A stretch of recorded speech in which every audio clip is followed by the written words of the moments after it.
નમસ્તે વિદ્યાર્થી મિત્રો, શ્રી જ્ઞાન મંજરી મોડર્ન સ્કૂલ સિહોરની ઈ લર્નિંગ યુટ્યુબ ચેનલમાં આપનું સ્વાગત છે।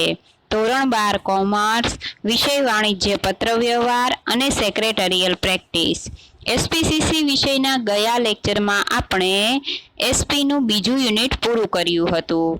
હવે આજે આપણે તેના એક નવા યુનિટની ચર્ચા કરવાના છીએ, જે તમારું આ સત્રનું છેલ્લું યુનિટ છે, ડિબેન્ચર। તો આજે આપણે આ યુનિટની ચર્ચા કરીએ।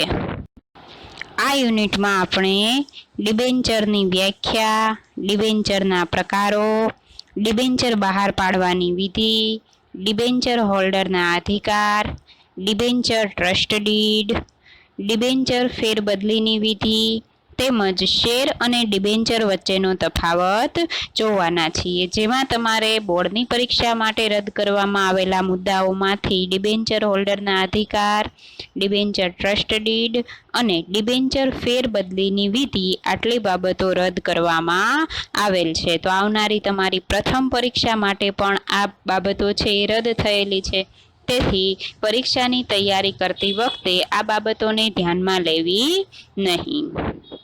તો શરૂ કરીએ હવે આપણે આ યુનિટની। તો જોઈએ આપણે પ્રસ્તાવના। આજના આધુનિક જોઈન્ટ સ્ટોક કંપનીઓને લાંબા ગાળાની મુદત માટે નાણાંની જરૂરિયાત ઊભી થતી હોય છે, ત્યારે કંપનીઓ શેર કે ડિબેન્ચર બહાર પાડી નાણાં મેળવે છે। ડિબેન્ચર એટલે ઉછીની મૂડી, જ્યારે શેર શું હતા તો કે કંપનીની જે મૂડી છે એના નાના નાના ભાગ હતા, જ્યારે ડિબેન્ચર એ શું છે, કંપનીએ લીધેલી ઉછીની મૂડી છે।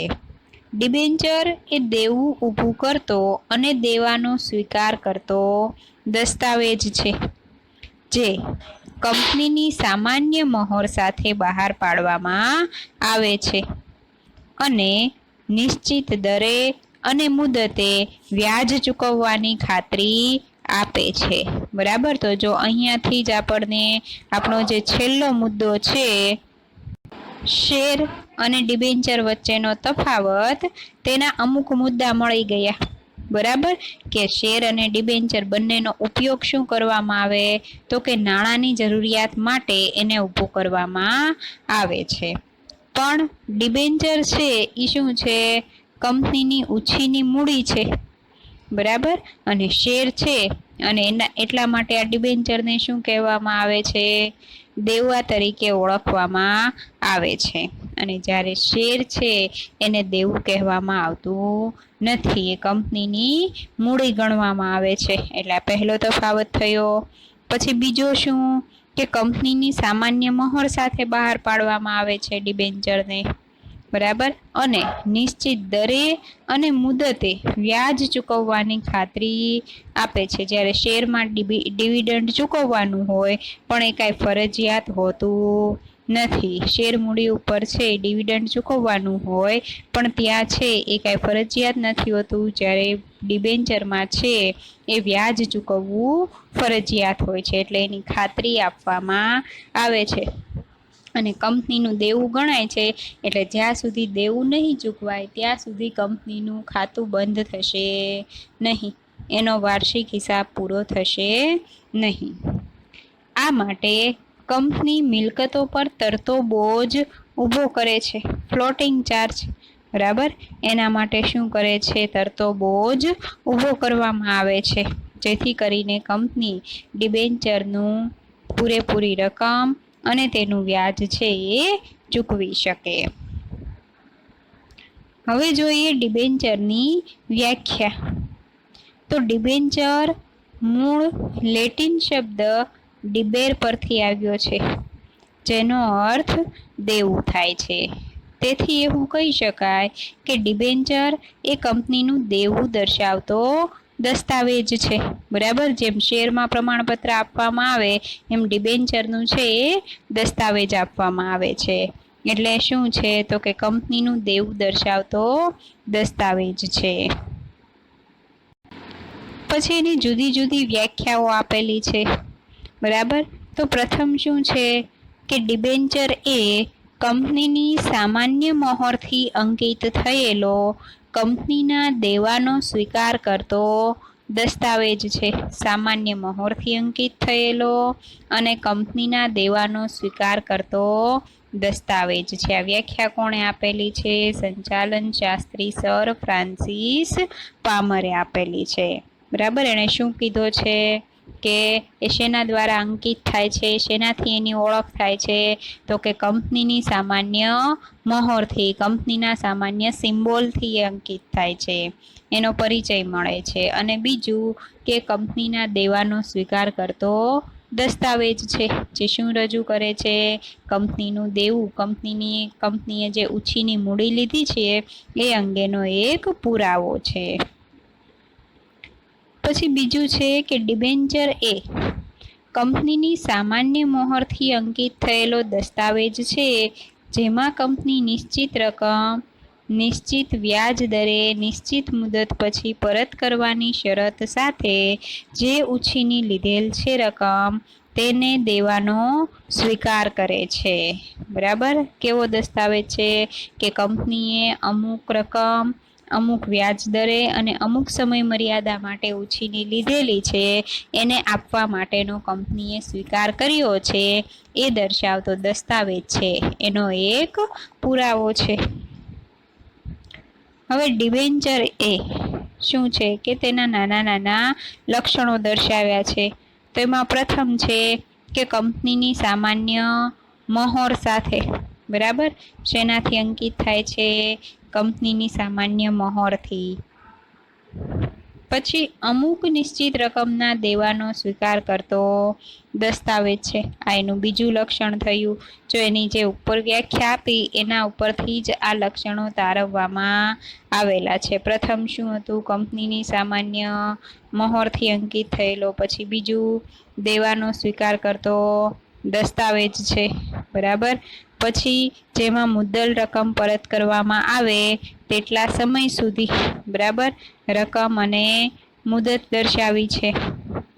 અને નિશ્ચિત દરે વ્યાજ આપવાનો કરાર કરવામાં આવ્યો છે. તો આ વ્યાજ જે માટે કંપનીની મિલકતો ઉપર બોજ ઊભો કરવામાં આવે છે. શું થાય છે? કંપનીની મિલકતો ઉપર બોજ ઊભો થાય છે. એટલે શું? કે ભવિષ્યમાં કદાચ કંપની છે એ જો આ દેવું ચૂકવી નહીં શકે તો પણ તેણે પોતાની મિલકતોને ગીરવે મૂકી અથવા તો તેને વેચી અને તેમાંથી દેવું ચૂકવવું ફરજિયાત બને છે. બરાબર. એટલે શું થયો? મિલકત ઉપર બોજ ઊભો થયો. આમ કંપની ધારા મુજબ કાયદાથી સ્થપાયેલી જોઈન્ટ સ્ટોક કંપની લાંબા ગાળા માટે ઉછીની મૂડી લેવા માંગતી હોય ત્યારે ડિબેન્ચર બહાર પાડે છે. કાયદાથી સ્થપાયેલી જોઈન્ટ સ્ટોક કંપની અને જો લાંબા ગાળે ઉછીની મૂડી લેવા માંગતી હોય તો એ ડિબેન્ચર બહાર પાડે.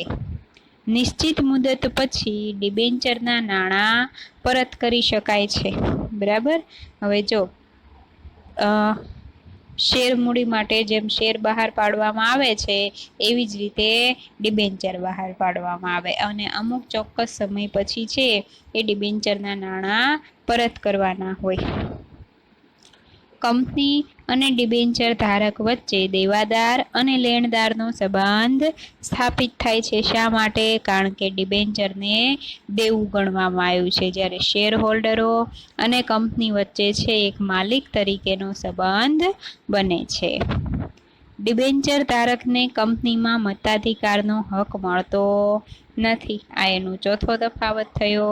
જ્યારે શેર ધારકને કંપનીમાં મતાધિકારનો હક મળે છે. તે કંપની સંચાલનમાં પણ ભાગ લઈ શકતા નથી. જ્યારે શેર હોલ્ડરો છે એ કંપનીના માલિક ગણાય છે અને તે સંચાલનમાં ભાગ લઈ શકે. પરંતુ ડિબેન્ચર હોલ્ડરો પોતાના હિતોના રક્ષણ માટે ડિબેન્ચર ટ્રસ્ટી નિમી શકે છે. એ શું કરે? પોતાના વતી ડિબેન્ચર ટ્રસ્ટી નિમે છે. કંપની જ્યારે ફડચામાં જાય ત્યારે તેની મિલકતો વેચી સૌપ્રથમ ડિબેન્ચર ધારકોને તેમના નાણાં ચૂકવવામાં આવે છે. સૌપ્રથમ મોટામાં મોટું દેવું ગણાય છે એ કંપનીનું ડિબેન્ચર છે એટલે સૌ પ્રથમ છે શું કરવાનું છે, ડિબેન્ચર ધારકોને નાણાં ચૂકવવાના છે. જ્યારે નુકસાન જાય છે કંપનીને ત્યારે એની મિલકતો વેચાય છે અને એને વેચી અને ડિબેન્ચર ધારકોને નાણાં ચૂકવવામાં આવે છે. ત્યારબાદ બાકીના દેવા ચૂકવાય છે. તો આ રીતે છે ડિબેન્ચર હોલ્ડરો કે ડિબેન્ચર જ્યારે કંપની બહાર પાડે ત્યારે મૂડી ઉછીની મેળવવા માટે અને અમુક ચોક્કસ સમય મર્યાદા માટે બહાર પાડતા હોય છે. હવે જોઈએ ડિબેન્ચરના પ્રકારો. તો જ્યારે જનતા સરળતાથી નાણાં રોકે તે માટે કંપની સંચાલકો જુદા જુદા પ્રકારના ડિબેન્ચર બહાર પાડે છે. ડિબેન્ચરમાં નાણાં રોકનાર વ્યક્તિ પોતાના નાણાંની સલામતીને ખાસ મહત્વ આપતા હોય છે. નાણાં રોકે ત્યારે જુદા જુદા પ્રકારના ડિબેન્ચરો બહાર પાડવામાં આવે અને એમાં જે રોકાણ કરે છે એ પોતાની નાણાંની સલામતીને વધુ મહત્વ આપે છે. બરાબર, એટલા માટે ડિબેન્ચરના જુદા જુદા પ્રકારો પાડવામાં આવ્યા છે. તો એમાં કયા કયા, તો કે ગીરો ડિબેન્ચર, સંપૂર્ણ રૂપાંતરણક્ષમ ડિબેન્ચર, અંશતઃ રૂપાંતરણક્ષમ ડિબેન્ચર અને પછી છે બિન રૂપાંતરણક્ષમ ડિબેન્ચર. તો આ રીતે ડિબેન્ચરના જુદા જુદા પ્રકારો પાડ્યા છે. હવે એ પ્રકારો વિશે આપણે વિસ્તૃત માહિતી મેળવીએ. તો પ્રથમ છે ગીરો ડિબેન્ચર. આ પ્રકારના ડિબેન્ચર બહાર પાડતા કંપની મિલકતો ગીરો મૂકી સ્થિર કે અસ્થિર પર બોજ ઊભો કરે છે. આ મિલકતો પર નિર્ણય લેતા પહેલા કંપનીએ ડિબેન્ચર હોલ્ડર્સના ટ્રસ્ટીઓની મંજૂરી મેળવવી પડે. કંપનીનું જ્યારે વિસર્જન થાય ત્યારે આવા ડિબેન્ચર હોલ્ડર્સનો મિલકતો પર પ્રથમ હક હોય છે. જો શું થયું, ગીરો ડિબેન્ચર કોને કહેવાય, તો કે કંપની પોતાની મિલકતો છે એને ગીરવે મૂકે છે અને ગીરવે મૂકેલી મિલકતો ઉપર છે એ સ્થિર કે અસ્થિર બોજ ઊભો કરે છે. એટલે કે લાંબા ગાળા માટેનો પણ અથવા તો અમુક સમય માટેનો. કંપનીને જ્યારે નુકસાન જશે ત્યારે શું થશે, એ મિલકતો વેચી એમાંથી ગીરવે મૂકીને રકમો મેળવી શકશે અને ફરી પાછી કંપની જ્યારે છે એ નફો મેળવશે ત્યારે પોતાની મિલકતો છે એને પાછી મેળવી શકશે. એટલે એ રીતે સ્થિર કે અસ્થિર બોજ ઊભો કરે છે. અને જ્યારે કોઈ કંપની પોતાની મિલકતો ગીરો મૂકી અને ડિબેન્ચર બહાર પાડતી હોય ત્યારે એણે ડિબેન્ચર હોલ્ડર્સની મંજૂરી લેવી જરૂરી છે. કારણ કે ભવિષ્યમાં જો કંપનીને નુકસાન થશે અને કંપનીનું વિસર્જન થશે ત્યારે એવા ડિબેન્ચર હોલ્ડર્સનો મિલકતો ઉપર પ્રથમ હક હોય છે, એ મિલકતોને લઈ શકે છે. તો આ રીતે ગીરો ડિબેન્ચર. ત્યારબાદ છે સંપૂર્ણ રૂપાંતરક્ષમ ડિબેન્ચર. સંપૂર્ણ રૂપાંતરક્ષમ ડિબેન્ચરમાં જોઈએ તો ડિબેન્ચર હોલ્ડર્સ સાથે નક્કી થયેલ કરાર મુજબ નિશ્ચિત સમય મર્યાદાને અંતે જે તે ડિબેન્ચરનું ઇક્વિટી શેરમાં રૂપાંતર કરવામાં આવે છે.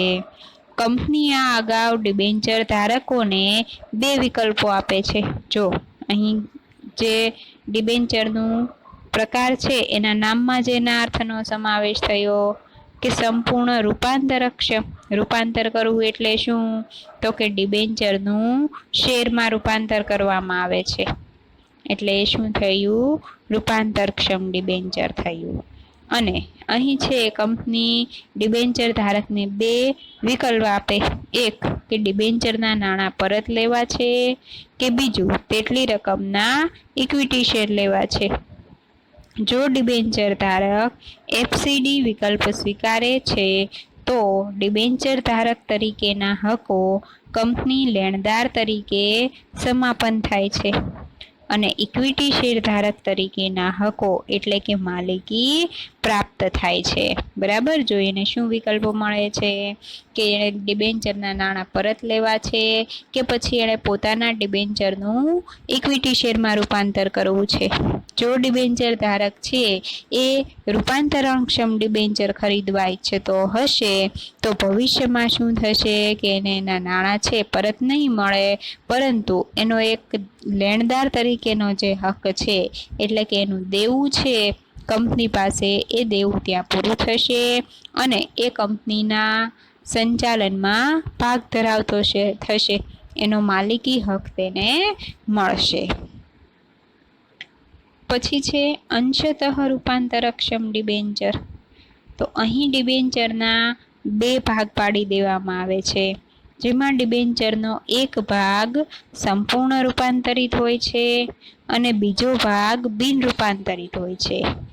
અહીં રૂપાંતરિત ભાગ સામે ઇક્વિટી શેર આપવામાં આવે અને બિન રૂપાંતરિત ભાગ પરત કરવામાં આવે.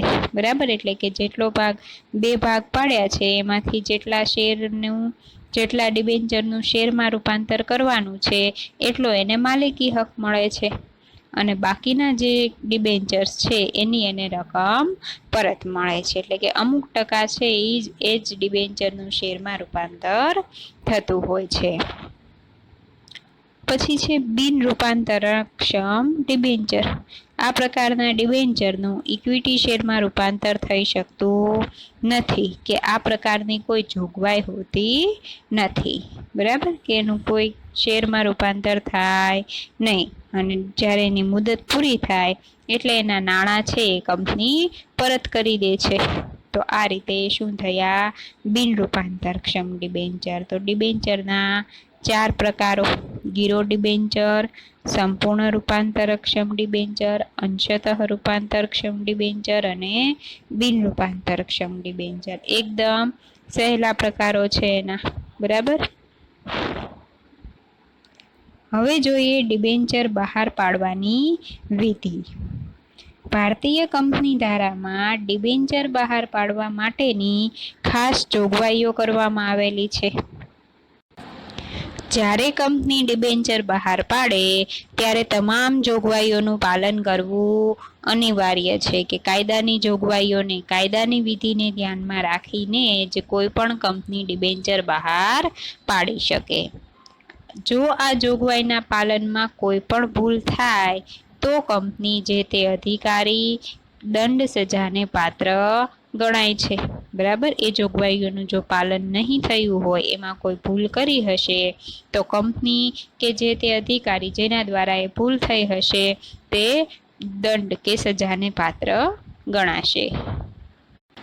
ડિબેન્ચર ધારકોનું હિત ક્યાંય પણ જોખમાય નહીં તે રીતે ધ્યાન રાખીને કામગીરી કરવી અનિવાર્ય છે.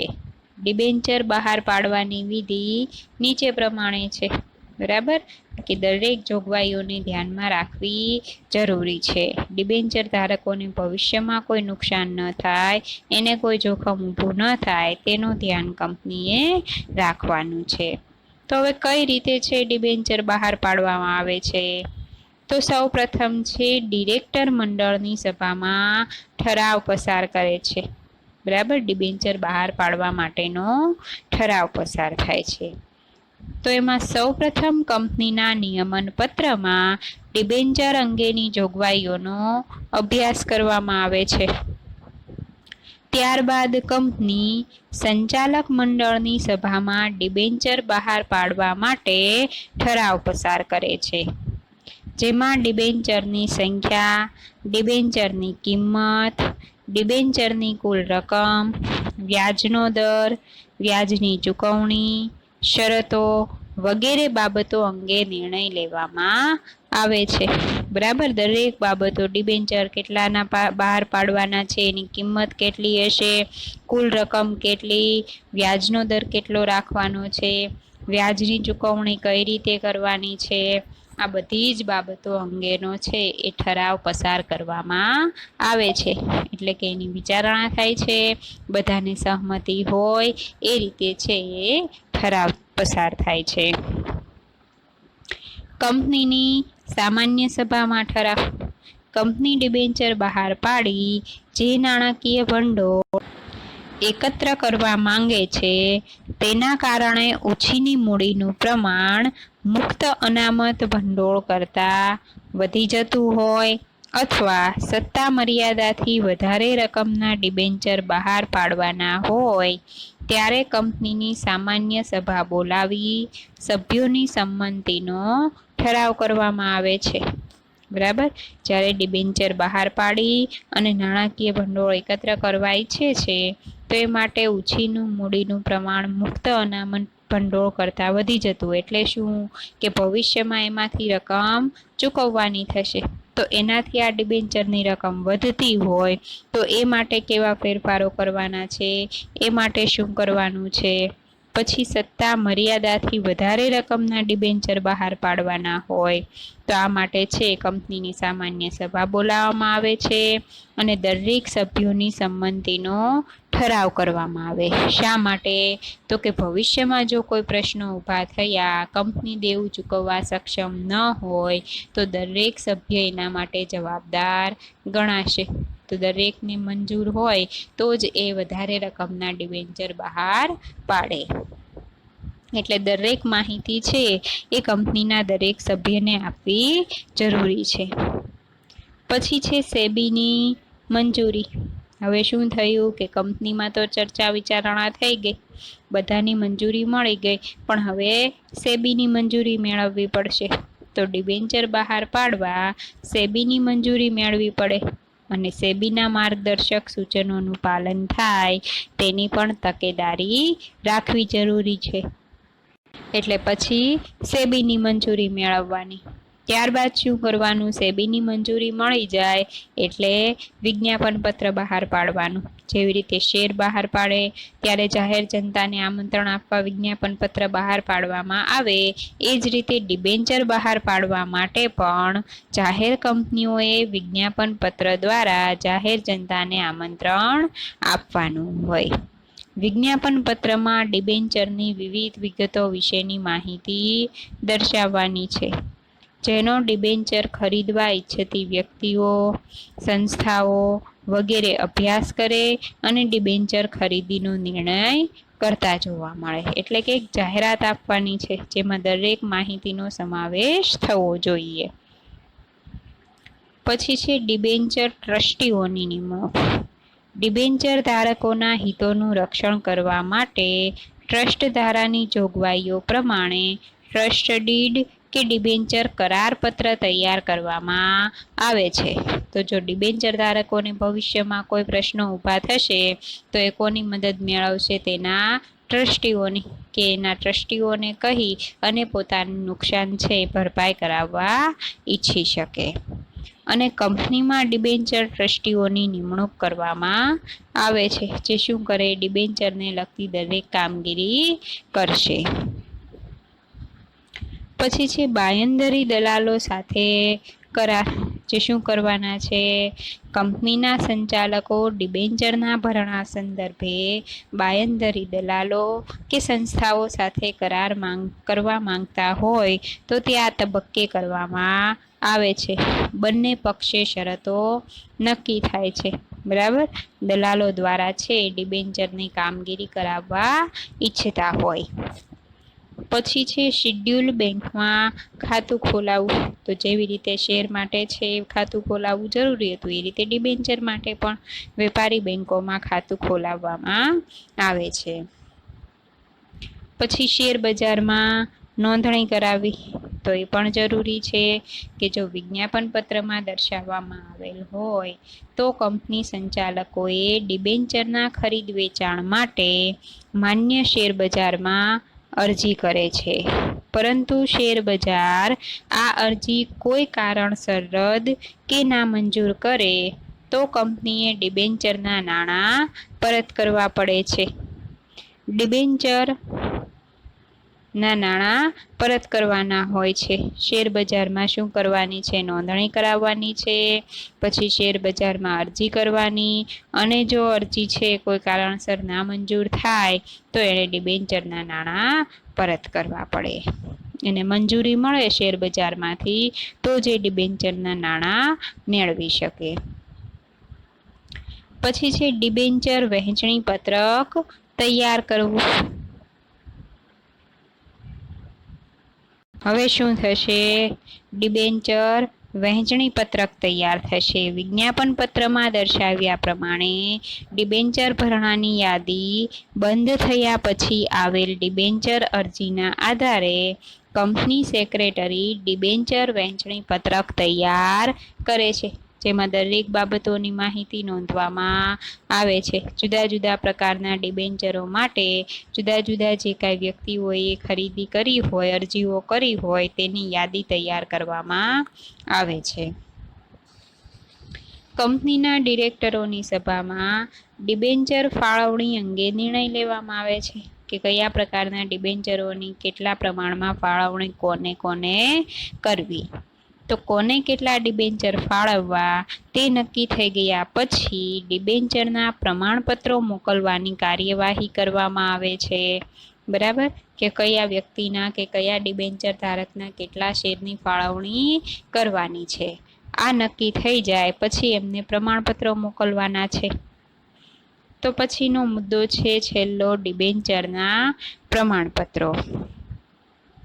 કંપનીએ જો ડિબેન્ચરના નાણાં હપ્તાથી ચૂકવવાની શરત રાખી હોય તો પૂરા નાણાં ચૂકવાયા પછી અથવા જો ડિબેન્ચરના પૂરા નાણાં ભરપાઈ થયા હોય તેમના ડિબેન્ચર પ્રમાણપત્રો કંપની સેક્રેટરી તૈયાર કરે છે અને કંપની ધારાની જોગવાઈ મુજબ નિયત સમય મર્યાદામાં ડિબેન્ચર પ્રમાણપત્રો ડિબેન્ચર ધારકને મોકલી આપવામાં આવે છે.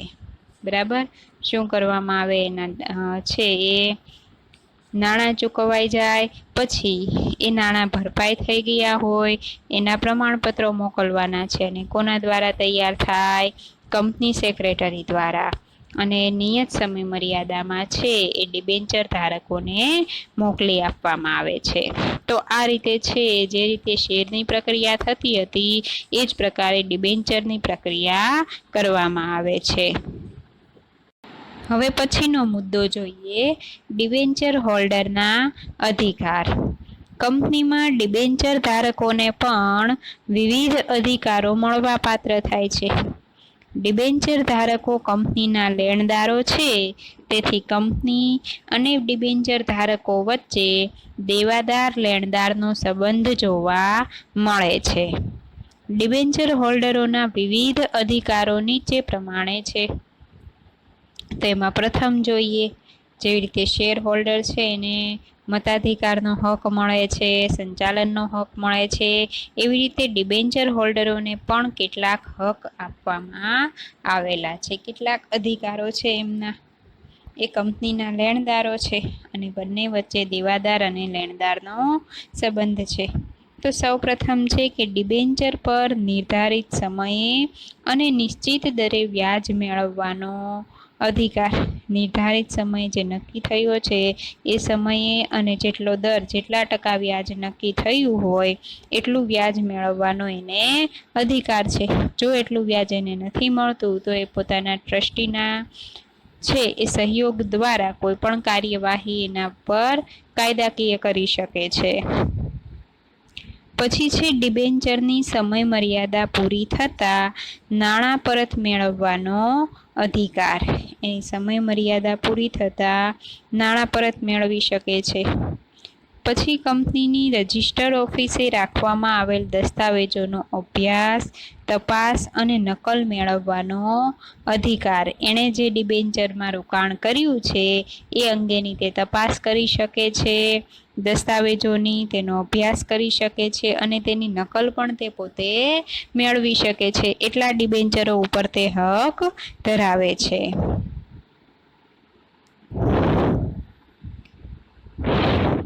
પછી છે કંપની રજિસ્ટર ઓફિસે જરૂરી ફી ભરી જે તે સાચી માહિતી મેળવવાનો અધિકાર.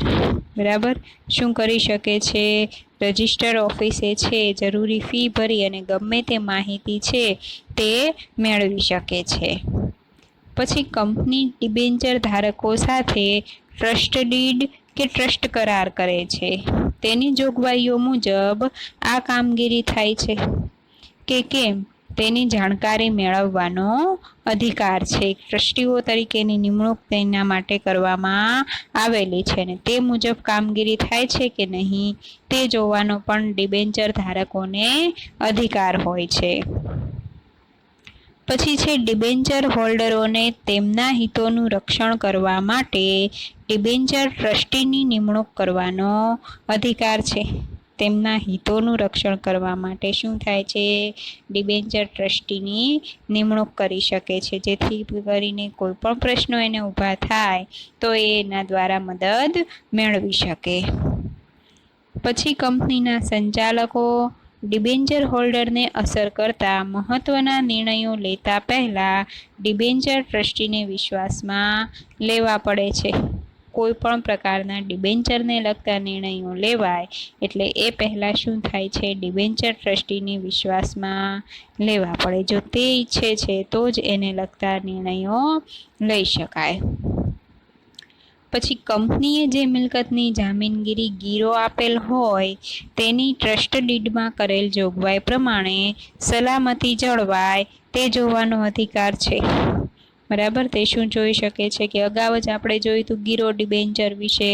તો કંપની જ્યારે કોઈ પણ મિલકતો છે ગીરવે મૂકે છે ત્યારે સૌ પ્રથમ તેણે ડિબેન્ચર ટ્રસ્ટને એ જાણ કરવી જોઈએ. એની મંજૂરી હોય તો જે ગીરવો મૂકી શકે છે. તેથી એ જોગવાઈ પ્રમાણેની સલામતી થાય છે કે નહીં તેનો પણ તે અધિકાર ધરાવે છે.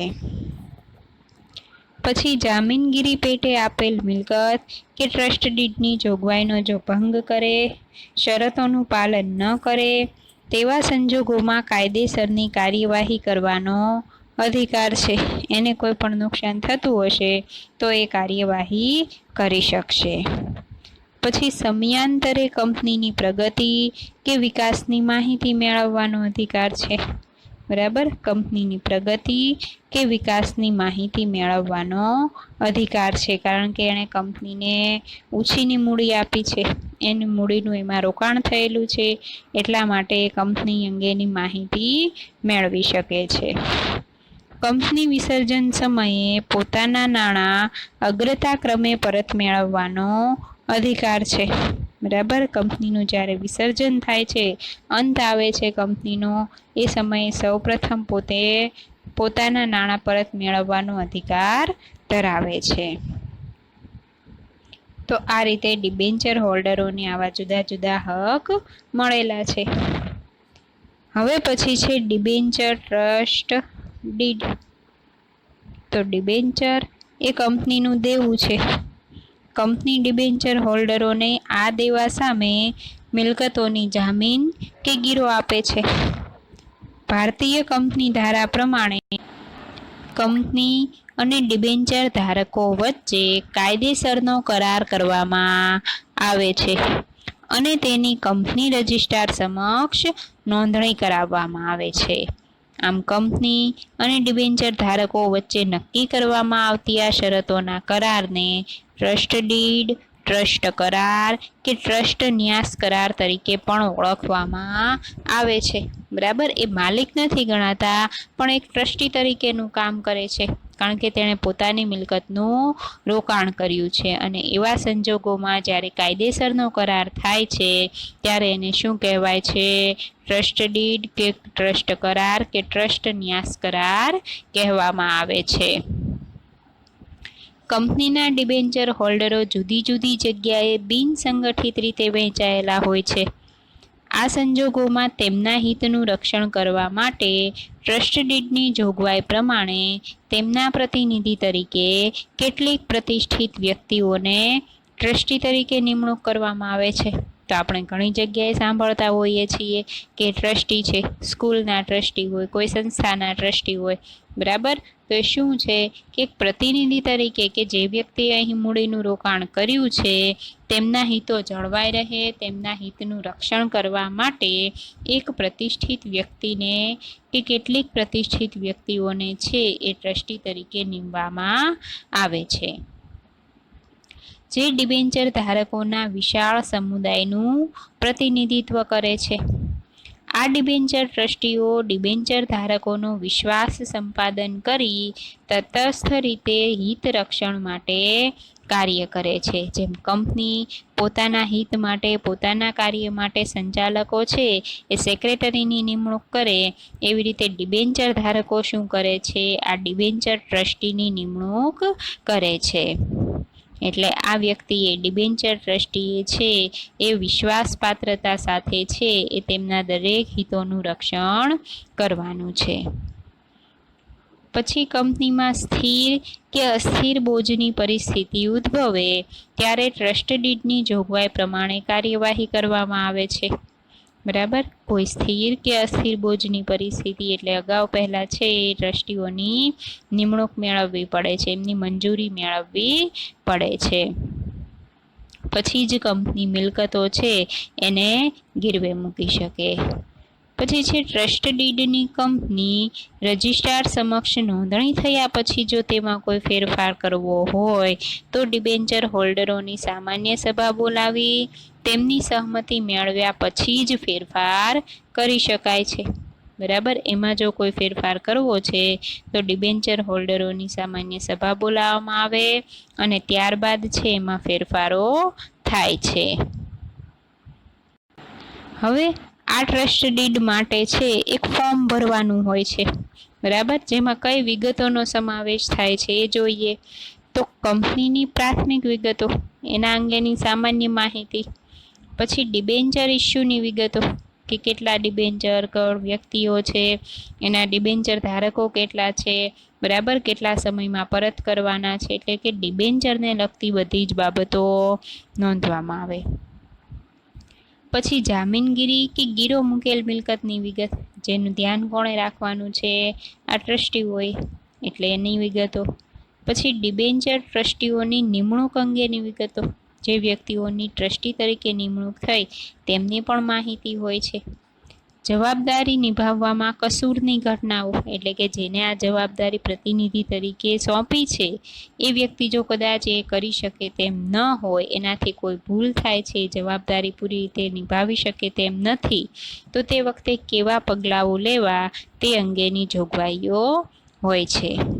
પછી કંપનીને બંધન કરતા શરતો કે જોગવાઈઓ ડિબેન્ચરની બાબતને ધ્યાનમાં રાખી અને કંપનીને જે જોગવાઈઓ લાગુ પડતી હોય તેનો સમાવેશ થાય. અને એના સિવાયની અન્ય બાબતો, તો એમાં શું છે? ટ્રસ્ટ ડીડના શરતોમાં ફેરફાર કર્યો હોય તો તેની વિગતો, ટ્રસ્ટ ડીડની સ્ટેમ્પ ડ્યુટી ચૂકવવા કંપની જવાબદાર છે, અને ડિબેન્ચર ધારકોની સભા તથા ફરિયાદ વાંધાઓ અને તેનું નિરાકરણ અંગે. એટલે આ રીતે ડિબેન્ચરને લગતી દરેક બાબતોનો સમાવેશ છે એ ડિબેન્ચર ટ્રસ્ટ ડીડમાં કરવામાં આવે છે. હવે પછીનો મુદ્દો છે ડિબેન્ચર ફેરબદલીની વિધિ. ડિબેન્ચર ફેરબદલીની વિધિ નીચે પ્રમાણે દર્શાવી શકાય. જો જેવી રીતે શેર ફેરબદલી કરવામાં આવે છે એવી રીતે ડિબેન્ચર ફેરબદલી પણ થાય છે. તેમાં સૌ પ્રથમ શું થાય? રજિસ્ટર્ડ ડિબેન્ચરની ફેરબદલીમાં તે માટે નિર્ધારિત કરેલ ફોર્મ મેળવવું અને જરૂરી વિગતો ભરવી. ફોર્મ મેળવવાનું છે. પછી ડિબેન્ચર વેચનાર અને ખરીદનાર બંને પક્ષોના નામ, સરનામા, ડિબેન્ચરની વિગત, પ્રમાણપત્ર નંબર, ક્રમ, ડિબેન્ચરની સંખ્યા અને ડિબેન્ચરની કિંમતની વિગતો દર્શાવવામાં આવે છે. અને બંને પક્ષકારોએ તેમાં સહી કરવી પડે છે. જેવી રીતે શેર ફેરબદલીમાં થતું હતું એ રીતે ડિબેન્ચર ફેરબદલીમાં. પછી ડિબેન્ચર વેચનાર પોતે સ્વૈચ્છિક રીતે ડિબેન્ચર વેચેલ છે તે જણાવી બીજી સહી કરવી પડે છે. એની ઈચ્છા જાણવામાં આવે છે, તેની સહમતિ જણાવવામાં આવે અને બીજી સહી કરાવવામાં આવે. ડિબેન્ચર પ્રમાણપત્ર અને ફેરબદલી ફોર્મ કંપનીની રજિસ્ટર ઓફિસે રજૂ કરવામાં આવે છે. બરાબર, શું થાય છે? ડિબેન્ચર પ્રમાણપત્ર અને ફેરબદલી ફોર્મ છે એને કંપનીની રજિસ્ટર ઓફિસે રજૂ કરવામાં આવે. કંપની સેક્રેટરી ફોર્મની વિગત અને પ્રમાણપત્રની ચકાસણી કરીને નમૂનાની સહીની સરખામણી કરે છે. કંપની સેક્રેટરી આ બંને બાબતો અંગેની ચકાસણી કરે અને સહી છે એ જ્યાં એને ડિબેન્ચરનું પ્રમાણપત્ર આપવામાં આવ્યું હોય એ સમયે જે સહી છે એ બંનેની ચકાસણી કરે. પછી પ્રવર્તમાન કાયદા અનુસાર જરૂરી સ્ટેમ્પ ડ્યુટી ભરેલ છે કે કેમ તેની તપાસ કરે અને ફેરબદલી રજિસ્ટરમાં નોંધ કરે છે. સ્ટેમ્પ ડ્યુટી એમાં પણ ભરવામાં આવે છે. પછી કંપની સંચાલક મંડળની સભામાં ડિબેન્ચર ફેરબદલીની મંજૂરી અંગે ચર્ચા કરી ફેરબદલી મંજૂરી અંગેનો ઠરાવ પસાર કરવામાં આવે છે. બરાબર, શું કરવામાં આવે? સંચાલક મંડળની સભામાં છે એ અંગેનો ઠરાવ પસાર થાય છે. સંચાલક મંડળના ઠરાવના આધારે સેક્રેટરી ડિબેન્ચર પ્રમાણપત્રમાં ખરીદનારનું નામ દાખલ કરે અથવા નવું ડિબેન્ચર પ્રમાણપત્ર તૈયાર કરી ડિબેન્ચર ખરીદનારને તે મોકલી આપે છે. જે રીતે છે એ શેર ફેરબદલીની વિધિ પ્રક્રિયા હતી એવી જ રીતે ડિબેન્ચર ફેરબદલીની વિધિ પ્રક્રિયા છે. છેલ્લે છે એ નવું પ્રમાણપત્ર આપવામાં આવે છે નવા ડિબેન્ચર ધારકને. હવે છે શેર અને ડિબેન્ચર વચ્ચેનો તફાવત. તો આપણે ઉપર જ જોયું હતા એના ઘણા બધા તફાવતો. સૌ પ્રથમ છે અર્થ. તો જોઈન્ટ સ્ટોક કંપની પોતાની માલિકીની મૂડીને નાના નાના ભાગોમાં વહેંચે. આ દરેક ભાગને શેર કહે છે. બરાબર, આપણે જ્યારે પ્રસ્તાવના જોઈ ત્યારે જ મેં કહ્યું હતું શેર કોને કહેવાય? તો કે મૂડીને જે નાના નાના ભાગો પાડીને બહાર કરી અને બહાર પાડવામાં આવે છે એ. પછી ડિબેન્ચર, તો કે જોઈન્ટ સ્ટોક કંપની જાહેર જનતા પાસેથી જે રકમ ઉછીની મેળવે તેને ડિબેન્ચર કહે. હવે એક વસ્તુ ખાસ ધ્યાનમાં રાખવાની કે શેર દરેક કંપનીએ બહાર પાડવા ફરજિયાત હોય છે. જ્યારે ડિબેન્ચર છે એ જો કંપનીને વધારાની મૂડીની કે શેર મૂડી મેળવ્યા પછી જો વધારાની મૂડીની જરૂર હોય તો એણે ડિબેન્ચર બહાર પાડવાના હોય છે. પછી છે મૂડી. તો શેર એ કંપનીની માલિકીની મૂડી છે અને ડિબેન્ચર કેવી છે? ઉછીની મૂડી છે. પછી વળતર. તો કંપની નફામાંથી વળતર તરીકે શેર પર ડિવિડન્ડ આપે અને ડિબેન્ચર પર શું મળે? વ્યાજ મળે છે. પછી વળતરનો દર. તો ડિવિડન્ડનો દર કેવો છે? અનિશ્ચિત, કારણ કે એ કાંઈ ફરજિયાત હોતું નથી. જો કંપનીને વધુ નફો થાય તો એ ચૂકવશે અને એનો કાંઈ દર પણ નક્કી નથી કે દર વર્ષે એક જ સરખું ડિવિડન્ડ ચૂકવવું. જ્યારે ડિબેન્ચર પર વ્યાજનો દર નિશ્ચિત હોય છે. નફો થાય કે ન થાય ફરજિયાત વ્યાજ ચૂકવવું પડે છે.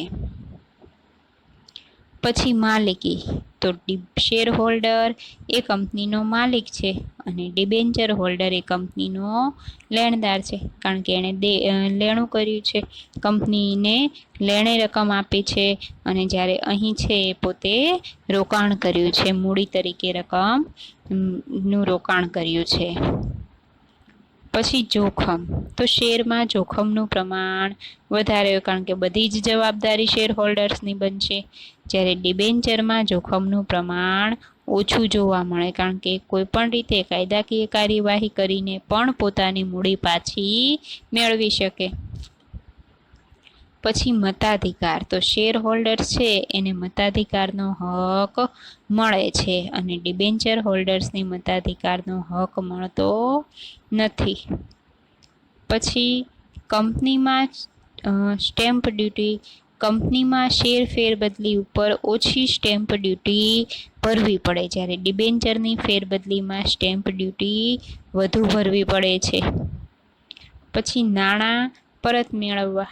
તો કંપની જ્યાં સુધી કાયદેસર રીતે હયાત છે ત્યાં સુધી શેરના નાણાં પરત કરી શકાતા નથી. કંપની વિસર્જન સમયે સૌથી છેલ્લે મૂડી પરત મેળવવાનો હક મળે છે અને ડિબેન્ચરના પ્રકાર મુજબ કંપનીના નાણાં પરત કરી શકે છે. કંપની વિસર્જન સમયે નાણાં પરત મેળવવાનો પ્રથમ હક મળે છે ડિબેન્ચર હોલ્ડરોને, જ્યારે શેર હોલ્ડરોને તે શું થાય કે બધી જ રકમ એ ચૂકવી દે, સમગ્ર દેવું ચૂકવી દે કંપનીનું, ત્યારબાદ છે એને પોતાની રકમ મળતી હોય છે, એટલે એકદમ છેલ્લે. પછી છે મિલકત પર બોજ. તો મિલકતો પર કોઈ પણ પ્રકારનો બોજ ઊભો કરવામાં આવતો નથી. શેર બહાર પાડવા માટે મિલકત ઉપર કોઈ બોજ ઊભો થતો નથી અને જ્યારે ડિબેન્ચરોમાં શું હોય, મિલકતો ઉપર બોજ ઊભો કરવામાં આવતો હોય. પછી છે મૂડીમાંથી ચૂકવણી. તો કંપનીની મૂડીમાંથી શેર પર ડિવિડન્ડ આપી શકાતું નથી, જ્યારે ડિબેન્ચર પરનું વ્યાજ જોગવાઈ પ્રમાણે મૂડીમાંથી આપી શકાય છે. ડિવિડન્ડ તો એ શું છે કે વધારાનો જે નફો થાય કંપનીને તો એ શેર હોલ્ડરોને આપશે, જ્યારે ડિબેન્ચરનું વ્યાજ તો નિશ્ચિત જ છે, જેટલા ટકા નક્કી કર્યા અને જે સમયે નક્કી કર્યું એટલા સમયે ચૂકવવું જ પડે છે. પછી છે અંકુશ. તો શેર હોલ્ડરો કંપનીના વહીવટ પર અંકુશ ધરાવે છે, જ્યારે ડિબેન્ચર ધારકો કંપનીના વહીવટ પર અંકુશ ધરાવતા નથી, પરંતુ તેમના હિતના રક્ષણ માટે ડિબેન્ચર ટ્રસ્ટીની નિમણૂક કરી શકે છે.